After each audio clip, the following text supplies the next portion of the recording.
I think you need to just step back and say, I'm a project manager. I'm going to project manage this meeting.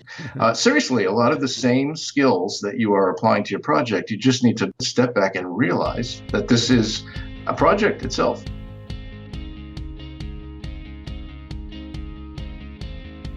Welcome to Manage This, the podcast by project managers for project managers. Every 2 weeks, we meet to discuss the things that matter to you as a professional project manager. We're here for you, to encourage you, to give you some ideas you can use, and to help you get to your best and maintain it. I'm your host, Nick Walker, and with me is the one who is instrumental in helping us be at our best, Bill Yates. And Bill, before we get to our guest, we should remind our listeners where our other partner in crime is right now, Andy Crow. Andy Crow is not in the room. He is in the water. He is on a boat. He is not in the water. That's true. Good point. Yeah, hopefully he's on top of the water in his sailing vessel. And so we don't know exactly where he is, but he's not here. If people want to remember, we actually had an episode dedicated to that where we talked with Andy and Kieran, episode 74 for all the details. And, of course, we'll be checking back in with Andy from time to time and probably even talk with him on one of our future podcasts. But right now, we got a great guest with us today. Rich Maltzman, PMP, recently retired from a 40-year career in the telecom industry, the last 30 years focusing on project management. He's currently a senior lecturer at Boston University, developing and teaching classes in project management and qualitative and quantitative decision-making.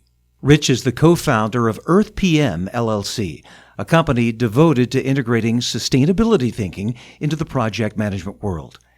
He has authored or co-authored several books, including Green Project Management, which won PMI's Cleland Award for Literature, Project Workflow Management, a Business Process Approach, and Bridging the PM Competency Gap. His latest book is titled How to Facilitate Productive Project Planning Meetings. And that's much of what we want to focus on today. Rich, thank you for being with us here on Manage This. It's great to be here. Before we get into the subject of what makes successful planning meetings, let's find out a little bit more about you. Now, you spent 40 years in the telecom industry. How did that prepare you for your work today? Well, being in industry gets you familiar with all of the kinds of situations. And I should back up and explain that only 30 years of that was in project management. So a good portion of it was in engineering and some was in project management. But all of that experience involves meeting with a vast amount of people and a wide variety of different people. So I'd say that experience prepared me for, amongst other things, being able to talk, I hope, somewhat intelligently about how meetings can be improved. And you're a lecturer at Boston University. How did that come about? Well, if you look at my background, even way, way back in the beginning of my career, which ashamedly goes back to the 70s. I was doing training back at that time, and I found I really liked that part of the job. So even back in the 80s, I was doing some teaching at local community colleges, and I found that was exceedingly rewarding, just seeing light bulbs go off over people's head to say, hey, I got this. I understand it. Thanks for explaining that. That's one of the better feelings you can get in a work environment, at least in my opinion. So I started doing that on the side. And most recently, I've made it a full-time position. Rich, you and I have known each other for a while, and that has been my impression from day one is you're passionate about teaching, mentoring, coaching, leading people. Mm-hmm. And so we appreciate this time with you. And I'm going to go ahead and tell you, I really enjoyed this book, the book that we're talking about. We're going to hit on some of the notes from it. But I got to tell you, you got me right from the start when you and Jim talked about the problem. And when I was reading about, kind of what led you to want to write this book, you guys talked about the problems. The problem is we have all been victims to awful meetings. And I was cracking up at some of the stats that you were throwing out about bad meetings. Personally, you say you've been in quite a few bad meetings yourself. How many do you think you've been in? I've counted. It's 623. Counting this one, 624. No. Oh, that hurt. Nice one. It's a lot. I don't know the number. And of course, what's the definition of bad? I mean, I'd say the better word is disappointing and two words, disappointing and unrewarding. Yeah. So you walk out of a meeting with that feeling like, let's say you're just an attendee. You walk out of that meeting with the feeling, why did I just spend an hour in that room? Or it's even worse, if you're leading the meeting, you wonder, did people get it? Are people walking away tasked? Do they know, okay, I'm excited about what I have to do and I know what I have to do? And I would say, let's put it in percentage terms. I'm going to say about 30% of the time, I remember walking away from meetings going, was that a really good use of my time and everyone else's time? And think about the number of people in the room, 15, 20 people in the room, each getting a reasonable salary, at least, they're certainly getting paid. And all of that time, is it really being best used? You wonder. Yeah, that's so true. And just stepping back and looking at some of the statistics that you guys share in the book, in the U.S., 25 million meetings per day in the United States in corporate America. And of those, like 15% of the collective time of the organization is being spent in those meetings. Yet, about when you ask managers, how effective are the meetings, they come back and say, I think about 2/3 are failures. We failed to walk out with a clear action plan. People weren't clear. We didn't have the right people in the room. So many of these things that you guys talk about. So I appreciate a book that takes a common problem and looks for solutions. So right. So I'm glad. As project managers, we know you want to start with a clear problem statement, a rationale for doing the project. In that case, the book is the project, and the rationale for writing the book is, hey, there's room for improvement here, and it's kind of ironic because we're at the eye of the storm as project managers. We live and die by meetings. Yes, and yet we don't apply our own project management principles to the planning of meetings. So we kind of said, let's refocus ourselves as PMs and put our own intelligence on meeting planning. Right. And Rich, you wrote this book not just from your own perspective, but you did a little bit of research with others who have been through some tales of woe. Yes. Both Jim Stewart, my co-author, and myself have fairly large networks of people. We've both intentionally been very active on LinkedIn to build networks. And by the way, I coach project managers to do that. It's just a very, very good practice. So we leaned on those networks and talked to people who we know, folks who've also been in industry for a long time in a variety of industries, and asked them. But we also leaned on, I guess you could say, standard bearers in this field of meetings. We talked to facilitators. We talked to people who have written books as facilitators, just in general, not project management. Because we realize we don't want to make this so niche focused that it's only for PMs. So we talked to psychologists, we talked to people who've written guidebooks on how to facilitate, and we got their opinions too. And as you mentioned, we grabbed a lot of war stories from these folks, awful, absolutely awful meetings that they've been to, and we have a small chapter dedicated to that piece as well. Oh, that's fun too. It's such a fun read. The appendix where some of these stories are shared. It's like you save some of the best, some of the funniest stuff till the end. I mean, there's humor throughout the book, but those stories were great. One thing I appreciate about the book is it's not just here's how to have an effective meeting. I mean, that's kind of you could say that at a high level, but you guys get very specific and tactical. You talk about the importance of a kickoff meeting and a planning session, specifically a 2-day. You prescribe a 2-day planning session, a planning meeting. And it's, again, I'm going to use the word tactical. You have very specific items to carry out and to do.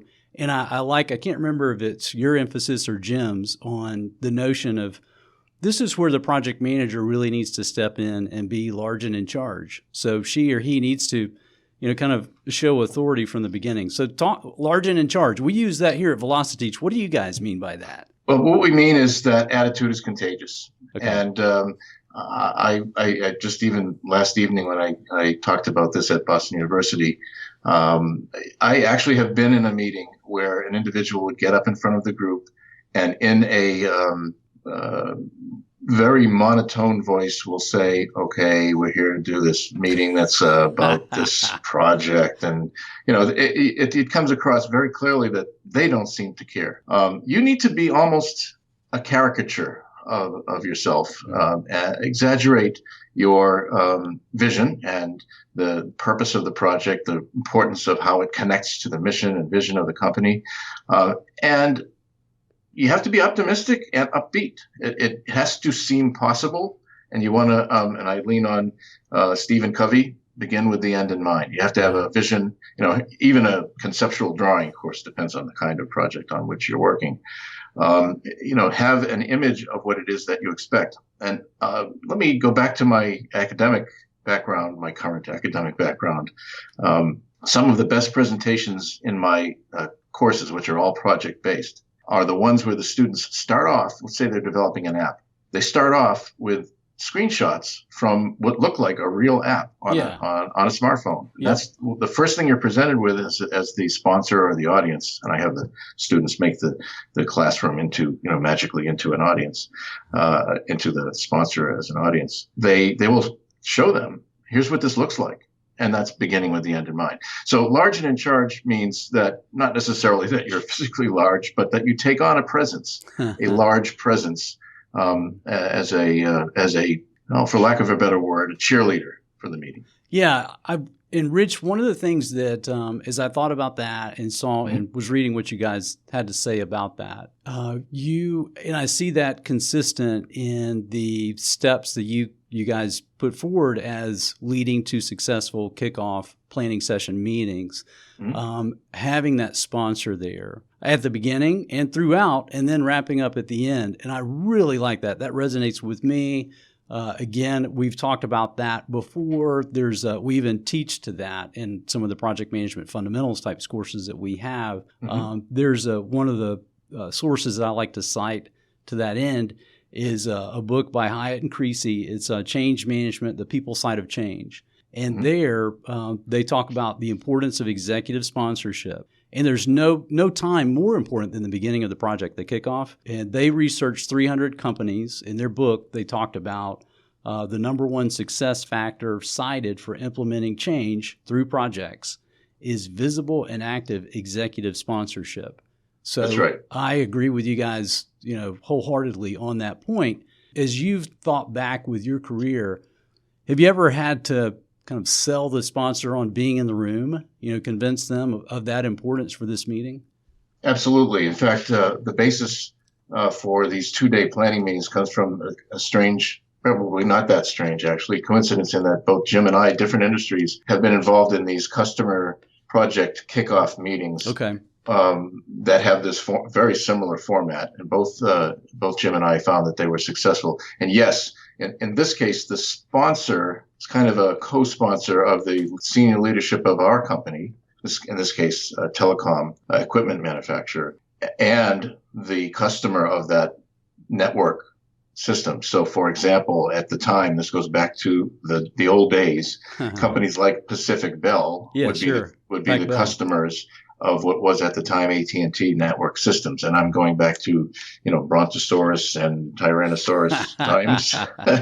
But when we would have these kickoff meetings, we would invite Pacific Bell to be present at the beginning, explaining why this network was so important for them. We're going to be putting in the equivalent of a cable network system. We're going to start to compete with cable companies, which was, shocking at the time.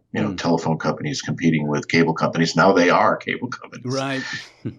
But in those days, to energize testers, installers, designers, all the contributors to a telecom network, there was nothing better than to have a person from Pacific Bell standing in front of them saying, I'm your customer.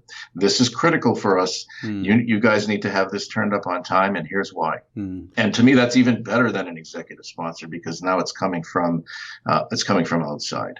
Yeah, Rich, the large and in charge. It's funny, Nick. When I think of that, I mean, that just resonates with me. I think of wrestling or some massive figure. It can be like that, I'm sure. But there are times when project managers are very comfortable in the technical space And they're fine talking with the team once things get rolling, but getting that momentum going with this first meeting is not always a natural thing. So, to your point, Rich, it's like almost a caricature of who I am or who a project manager normally is. Yep. And it's so helpful when I've got the person, if I have a sponsor standing next to me and she's well respected in the organization, or heck, she signs the checks, people look at that and go, okay, all right, well, if Tina is if she's kind of, anointing Bill as the leader of this initiative, it must be important. I guess I'll listen to Bill after all. So exactly. It goes to that whole idea of influence without authority. As a project manager, you're often not the largest and in chargest in the room, right. From a hierarchical standpoint. So you need some source of authority, and having the person who signs the check saying Bill is running this project, well, that's one source of authority. Mm-hmm. And of course, having a customer reiterate that doesn't hurt. Yeah. So those 2-day meeting tactical outlines is a part of the book. It's not the only part of the book, but we do get down to brass tacks in a couple of these chapters. So Rich, let me ask you this. What do you actually need to put in place? What do you need to do? What steps do you need to take before this meeting? I think you need to just step back and say, I'm a project manager. I'm going to project manage this meeting. Seriously, a lot of the same skills that you are applying to your project, you just need to step back and realize that this is a project itself. The meeting itself is a time-limited endeavor that's unique, and you need to put the same principles you're applying to the project into the planning of the meeting, including logistics like what building is this in? Yeah. And have I clearly communicated the location and the logistics for the meeting and even the purpose? In one of our war stories, someone indicated that they forgot to clearly state that this was a project planning meeting. So they invited everyone to this they just called it a kickoff. And people didn't know what they'd be doing at the meeting. Oh, wow. You should have at least an outline or a preliminary agenda and, in maybe size 14 at least font. This is a project planning meeting with the following expected outcomes. Rich, you, I think you shared, I don't know if there's a personal story or a colleague you reached out to where it's important to emphasize not just the right location conference room, but the right city. Yes. Is there a story there? Oh, yes. I had an engineer go to Minneapolis instead of Indianapolis. Oh no. He just went to Annapolis City. I guess he could have gone to Annapolis. This actually happened. And if you know the geography of the United States, there's Bloomington, Minnesota, and Bloomington, Indiana. And the meeting was in Bloomington. Wow. And he associated it with Bloomington, Indiana. The meeting was supposed to be in Bloomington, Minnesota. Mm-hmm. And we get a call. I still remember it. I'm at a rental car agency in Bloomington, and they're telling me there's no hotel like the one you're talking about here. Am I in the wrong place? And we're like, no. Yeah, yes. You are. Now, that was mostly a mistake on his part, but that's a real example. I think it's pretty clear in this case that you just needed to be very obvious about the state and location and so forth. But that's although it really happened, it's kind of an outlier. Oh, that's a great story. There's so many useful takeaways from the book, and one of them is I'm holding the sheet now. It's page 54. There's a planning meeting readiness checklist, and Rich, this is really helpful. There's 15 or so bullet items here to kind of a checklist. So, and project managers love checklists. So it's a great checklist. To your point. It hits on logistics. It hits on some of the, have I sent out a proper agenda? Have I let people know this is a kickoff meeting and we're going to do some serious planning? There's a lot in there. Here's one of the pieces that when I looked at it, I was thinking, okay, this actually has a lot of pre-work involved because as you walk into this meeting, the assumption is the project charter is signed. Okay, yeah, that makes sense. It's an official project. But there's also a scope statement in place. So that implies a pretty deep understanding of scope. So there've been some form of meeting with the customer, with the sponsor ahead of time to understand that. Yes. So so help me understand if we're talking about like a project that's going to go for a year, how deep into the project will we have this kickoff planning meeting? It would still be fairly early in the project. And of course, I have to give you the answer that it depends. Sure, absolutely. Is this a 2-month development of an app, or is this a $1 billion network deployment for a telecom or IT company, or a medical device or pharmaceutical introduction? All of these things would be different. Right. But we're talking about the first 10% of the timeline of the project. Yeah, sure. The kickoff needs to be, it's, as you correctly identified, there has to be enough solid information about the project so that it makes sense for people to perhaps fly in from different parts of the world to be together, or to be in a large virtual meeting.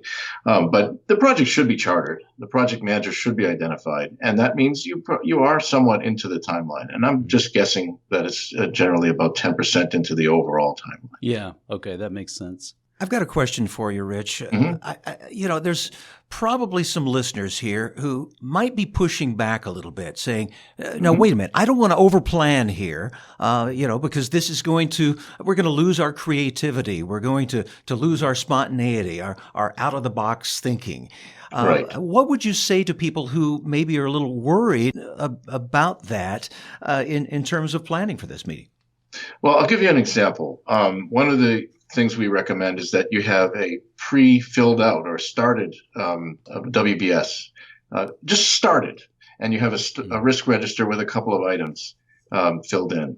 And maybe this is from my teaching background and dealing with students, but we really all are students. Yes, there's a risk that if you have such a constrained format, you might block some input.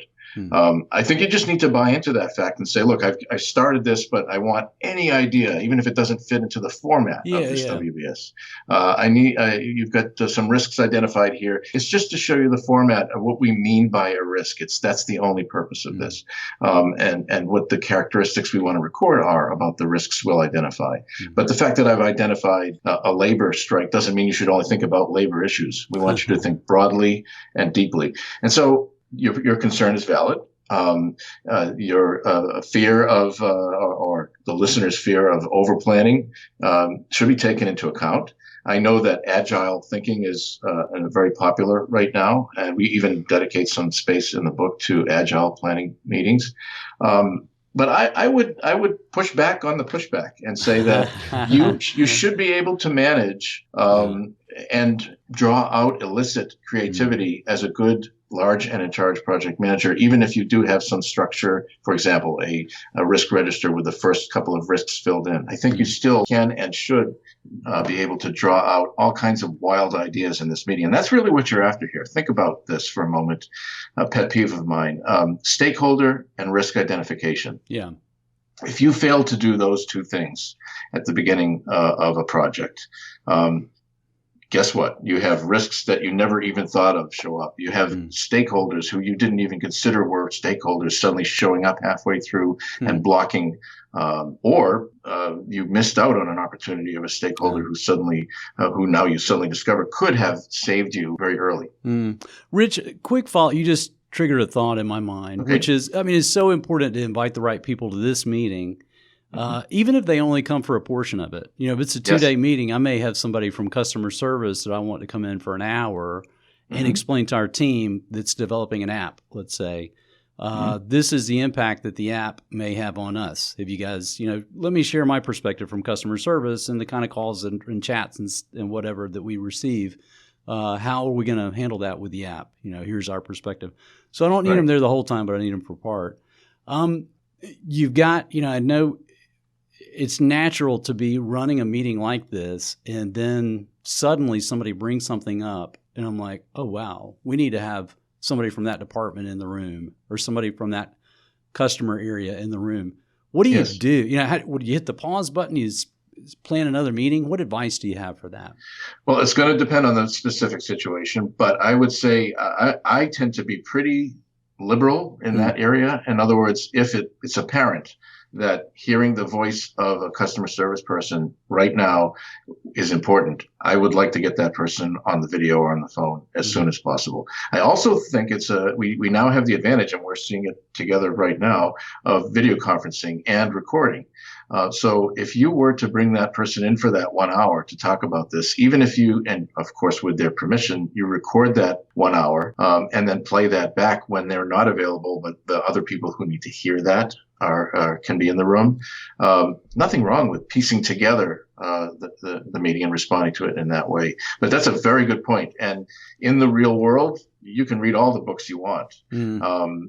I think our book is fairly good, but you can read any best practice book and still some unexpected things going to happen. Oh, yeah. And one of the key habits of a project manager is being able to bob and weave and react in real time to both threats and opportunities. You gave a great example of a positive risk.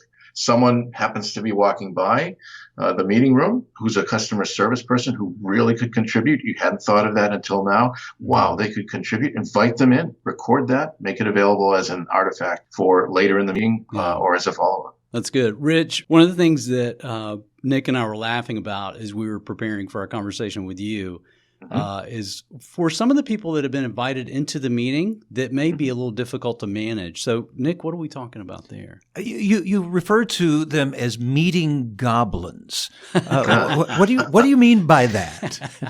So, everyone has a reptilian brain. Yes. Especially reptiles, and including reptiles. So we all have some of this in us, but there are some people who seem to have this more prevalent in their meeting behavior. So we do have a section near the beginning of the book where we talk about meeting goblins, and this comes from our joint consciousness, myself and Jim's, and we decided to give them names. And later on, after the book, we actually gave them little figurine. Oh, nice images. Yeah, I can provide that as a follow-up if you really want to get scared. You're going to have a whole line of action figures. Yes. Well, for everyone, it's going to look like me. That's right. Merchandising, as Mel Brooks said in Spaceballs. So, for example, we have Flo, the Flo Goblin. So Flo is the person who arrives late or is constantly getting up to do something outside the meeting, and it's disruptive in terms of the overall flow of the meetings. Meetings almost have personalities, just like these goblins.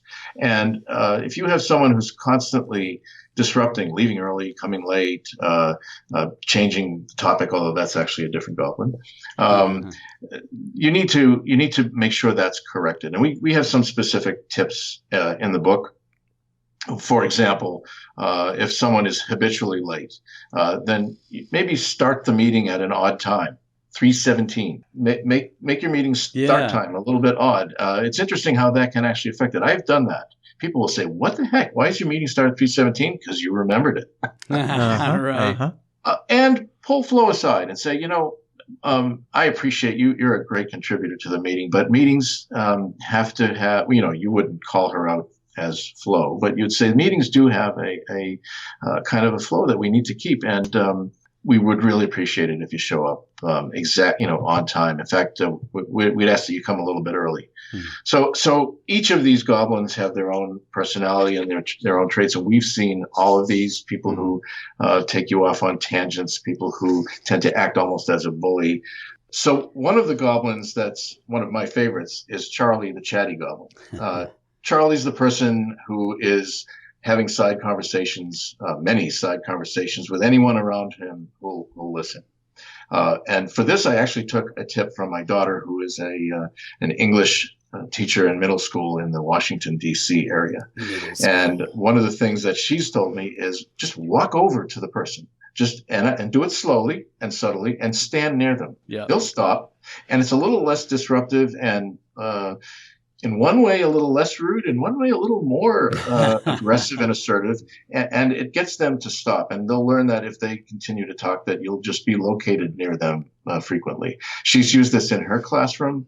I've used this in my graduate school classroom. And these are more of the age of the people we'll deal with, people who are 25 or so. But it works kind of across the board. And that's an example of what we have in our gobbler section. Yeah, I found this to be very practical and very helpful. One that resonated with me was the naysayer that's always negative. And you guys... Nancy the naysayer. And it could be Ned, it could be male or female.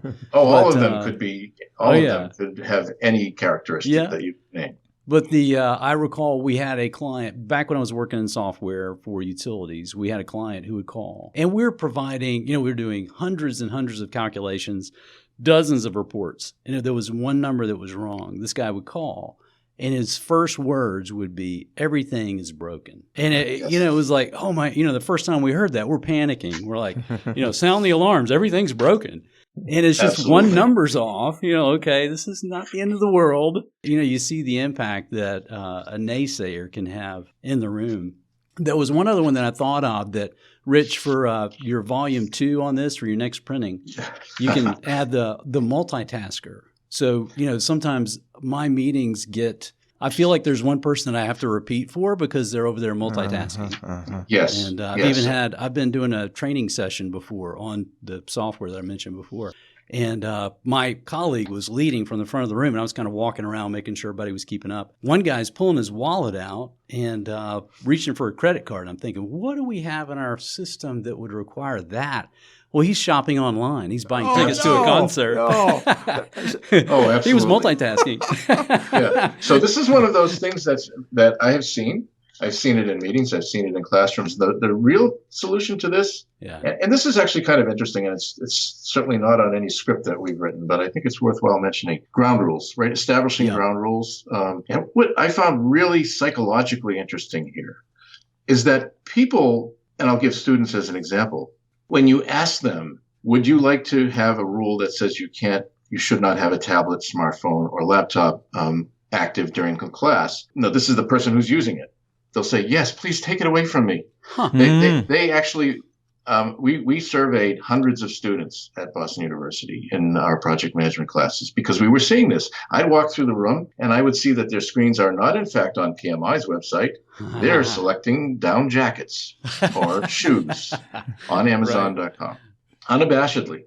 And so when we asked the students, would you be in favor of a ground rule that says if you need to use a laptop for translation, because we have a lot of international students, or for note taking, that's fine. We're going to seat you towards the front of the room. If not, we want the laptop closed and your smartphones off. We'll give you plenty of breaks. Right? You set the ground rules and the expectations so they're not saying, oh, I can't wait to order this jacket or dress or shoe. And you tell them, look, we'll only be having periods of an hour to an hour and 15 meetings and then we'll be having breaks.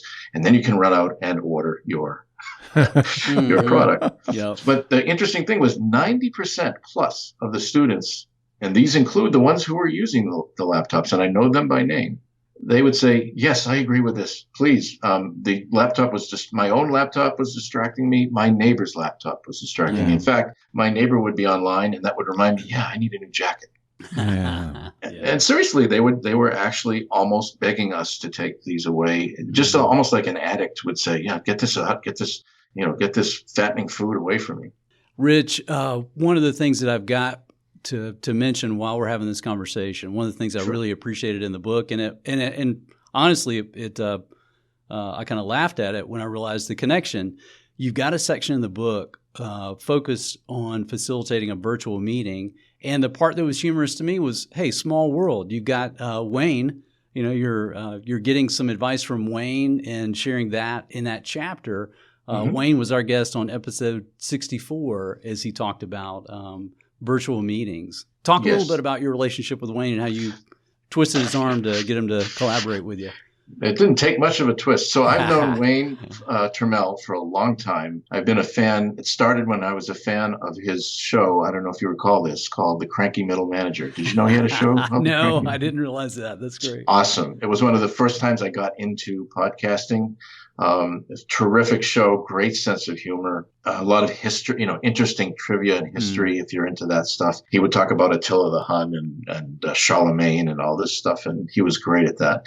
And he's moved into the world of coaching with his colleague Kevin Eikenberry, coaching people as to how to run meetings, and they've become expert at planning and running any kind of virtual meeting or training. They have a brand new book out too. His chapter in our book on virtual meetings is drawn from the book called The Long Distance Manager. Yeah, it's a great book. I don't know if that's what I assume that might be what you talked about. Yeah, that was our conversation. One of his quotes, Rich, was, and I'm quoting Wayne here: "Meetings pretty much suck making them virtual just adds a bit to the general suckiness. This is Wayne. Yeah. This is Wayne. And Wayne. I appreciate the way that you guys take that because, to your point, we're having this meeting. We want to have the right people in the room. Some of them may be joining us virtually. It could be a partner. It could be someone that's, located outside of the city that we're in, whatever. So it's something to consider. And it's something that, again, that project manager needs to project manage. They need to really think that through. And exactly. Think about the time zones. Think about the internet connectivity. It's not so easy, for example, in China to arrange a virtual meeting because certain sites are blocked, and you have to consider that. You can't tell someone in China, for example, to go Google something because Google's not acceptable.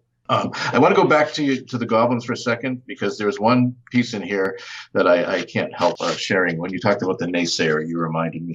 So the negative person, the person who's saying, "Oh, we'll never get this done. Oh, this project's going to fail." I mean, that's a real poison in your meeting. That gets into everyone's bloodstream, and you really need to avoid that. So, and bring up Wayne and brings up comedy and humor, and that reminds me of this piece of humor. One of the things you can say publicly in a meeting like that is, Nancy, pessimists are always eventually right. Rome eventually fell. The dinosaurs went extinct. But, both of them had a pretty good run. And, that kind of shuts up Nancy because, we're not talking about the end of time. We're talking about having a successful project, making our customers successful, being able to walk away from this and work on another project. We're not talking about, hate and war and death all the time. And in this case, you're really trying to focus them on the fact that, we can have a pretty good run. What happens when you have Nancy the naysayer or Murray the multitasker, take over? Yes. What's the result of that? I'd say that the result of that is a derailed meeting. It's different between Murray and Nancy. Nancy's issue will be that people are just going to walk away saying, "We'll never get this done." Their motivation will be low. Murray the multitasker is just a little bit less insidious because all he's doing is, interrupting the meeting and maybe showing that it's okay to not pay attention. So by all means, not good. But I think Nancy's a little more dangerous in this, and of those two. In all of the cases, though, you need to take a direct approach. This goes back to Bill, large and in charge. Right. You need to be a caricature of yourself, and if you tend to be a little bit introverted, this is not the time for introverted Ike. to name another goblin. As a project manager, you need to step outside your normal bounds and talk to these goblins, whether it's one-on-one afterwards. You need to use your judgment, whether it's right there in front of everyone. Sometimes that's necessary. Rich, before we let you go, we want to know how, first of all, we can get the book. Yeah. Well, there's an agent named Nancy. No. Standing by, taking orders. In several formats on Amazon.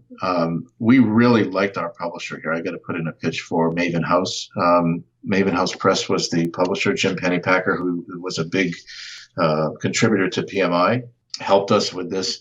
I'd like to also thank Dr. Harold Kersner for writing the foreword for us. And of course, Wayne and other contributors that we thank in the book. So it's available on Amazon. It's available on Kindle and Barnes and Noble and so forth. It's paperback. It's affordable because it's a paperback, which is good. Other books that I've co-authored have been hardcover and a little bit less accessible, and I'd say considered academic because they're hardcovers. This is a little more of a guide, and I think it's should be something that you'd be happy to have on your desk. And obviously, you offer a lot of expertise. How can people get in touch with you to get more information from you? Sure. I'd say we are establishing a website, Jim and I, but for now, I just give you my email address. So that's just exclaim, EXCLAIM, exclaim, like I exclaim. What a great meeting. exclaim@verizon.net is probably the best way to get to me. Well, Rich, thanks so much again for taking the time to be with us today. Great discussion. Thank you. It's a privilege and an honor to be here. I've known you guys for a while, and it's great to be in a virtual room with you. One more thing, Rich. We've got a present for you. This is the Manage This coffee mug. And we're going to send this to you. And I understand that you love that Kona blend. Like yeah, I spilled my water for the listeners there. Now there's water all over the table, but you can fill it with something much more potent, probably. Kona coffee. There you go. All right. Thank you very much. I appreciate that. I'll treasure it. A reminder to our listeners, we know you're always looking for those credits to renew your project management certifications. And if you need some professional development units, we can supply them. In fact, you've already earned some PDUs just for listening to this podcast. To claim them, go to velociteach.com and choose Manage This Podcast from the top of the page. Click the button that says Claim PDUs and click through the steps. That's it for us here on Manage This. We hope you'll tune back in on April 2nd for our next podcast. In the meantime, we'd love to have you visit us at velociteach.com/managethis to subscribe to this podcast, to see a transcript of the show, or to contact us. And tweet us at manage_this if you have any questions about our podcasts or about project management certifications. Well, that's all for this episode. Thanks for joining us. Until next time, keep calm and manage this.